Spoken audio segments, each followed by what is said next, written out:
Hi everyone, I'm Tracy. Bubble tea, also known as milk tea or 奶茶 in China, has become one of the most visible parts of daily life here. If you come to China, you'll quickly notice on almost every street, especially around the universities and shopping districts, bubble tea shops are everywhere. But why are there so many?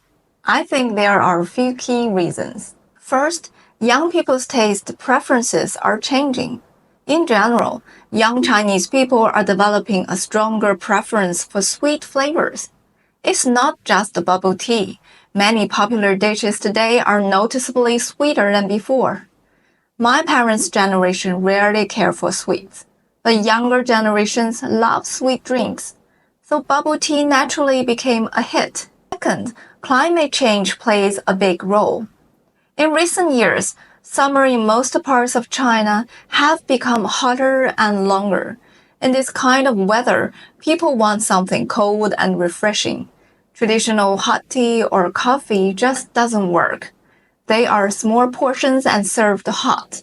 But bubble tea, it can be made ice cold, comes in large cups, and is both cooling and hydrating. Perfect for long, hot summers. Third, bubble tea has turned into a kind of social currency. For example, one of my colleagues once told me about her little struggle. There are 6 people in her office, and almost every day someone buys bubble tea for everyone. She actually doesn't want to drink it every day. It's too sweet. She worries about weight and blood sugar, but she doesn't want to say no because it might look unfriendly. I've also noticed this, whether it's at work or just as a thank you gesture. People don't usually buy coffee or cake. The go-to choice is bubble tea. It's almost assumed that everyone likes it. Even I sometimes treat my students to bubble tea when they help me out. It's not just a drink anymore. It carries a strong social meaning. Now, from the industry side, this also ties into China's economic development. When I was a kid, there weren't really any bubble tea shops. Maybe just small ice cream shops. Later, Hong Kong-style milk tea and Taiwanese pearl milk tea came in. At first, I didn't like them. They were too sweet and heavy.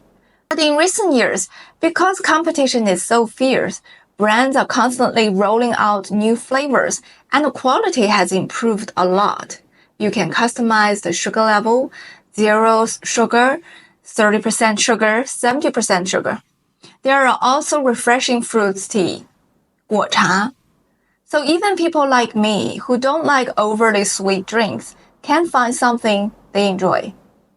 And while bubble tea shops may look similar, they actually cover different price ranges. High-end brands, around 30 kuai or more, about $5, similar to Starbucks in China. Mid-range brands, 10 to 30 kuai, $2 to $5, by far the largest category and the most competitive. Low-cost brands under 10 kuai, lower than $1.5, dominated by one giant, 蜜雪冰城.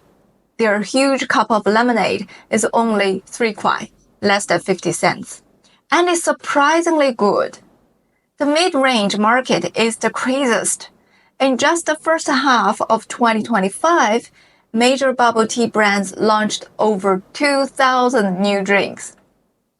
Whether you like milk-based teas, fruit teas, or even non-caffeinated options, there's always something for you. Another trend is regional flavors. When I traveled in Anhui province, I tried a local bubble tea brand that had a very unique local style. It was really good and quite different from the big national chains.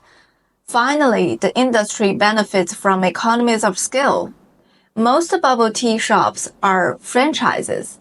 Opening a store doesn't require much expertise, and headquarters provides equipment, training, and ingredients. So it's very easy to set up. The downside is that it's become over-competitive and many stores don't make money. But as the whole industry grows larger, costs go down. Take Mixue Bingcheng again, their drinks are cheap because the entire supply chain, from fruit and dairy processing to cold chain logistics, has scaled up. The bigger volume, the lower the unit cost. That's why they can sell drinks so cheaply and still make a profit.